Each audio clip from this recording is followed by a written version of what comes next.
अस्सलामु अलैकुम व रहमतुल्लाहि व बरकातुहु। हामिदन व मुसल्लियन अम्मा बअद फ़अऊज़ु बिल्लाहि मिनश शैतानिर रजीम। बिस्मिल्लाहिर रहमानिर रहीम।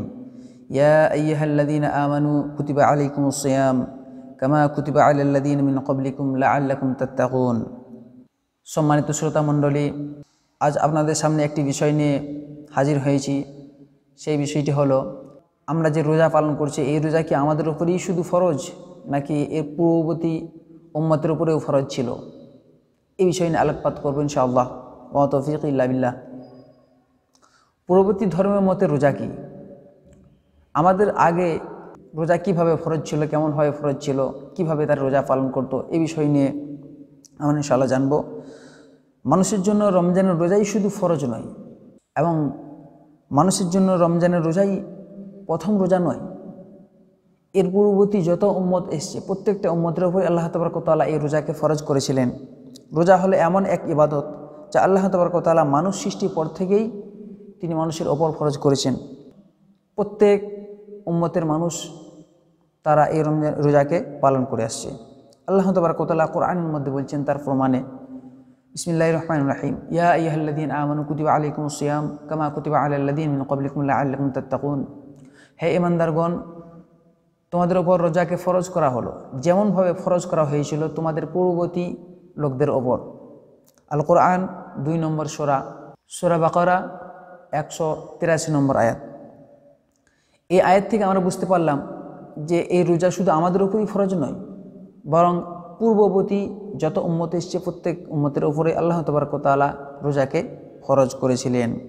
তবে হ্যাঁ, আমাদের এই রোজা এবং তাদের রোজা কিছুটা পার্থক্য আছে।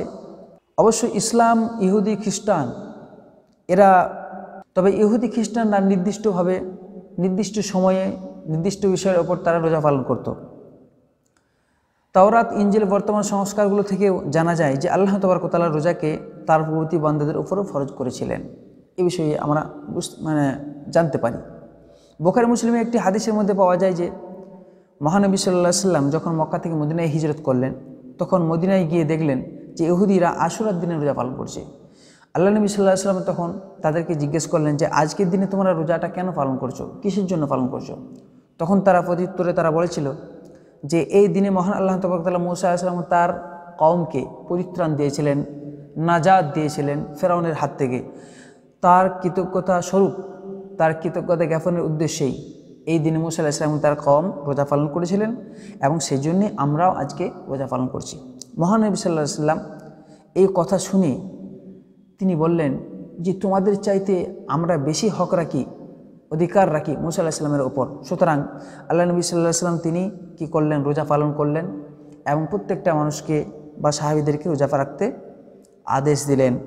বুখারী শরীফ 2004 নম্বর হাদিস, মুসলিম শরীফ 1130 নম্বর হাদিস। অবশ্য আহলে কিতাব এবং মুসলমানদের মধ্যে কিছুটা পার্থক্য আছে। তা হলো যে আহলে কিতাব যারা, তারা সেহরি খায় না, আর যারা মুসলিম যারা যখন রোজা পালন করে তখন কিন্তু তারা সেহরি খেয়ে থাকে। এটাই হচ্ছে পার্থক্য। সেরকমভাবে আহলে কিতাবরা ইফতার করতে তারা দেরি করে, কিন্তু মুসলমানরা যখন রোজা পালন করে, রোজা যখন ইফতার করে তখন কিন্তু খুব তাড়াতাড়ি তড়িঘড়ি তারা ইফতার করে থাকে। এটাই হচ্ছে পার্থক্য।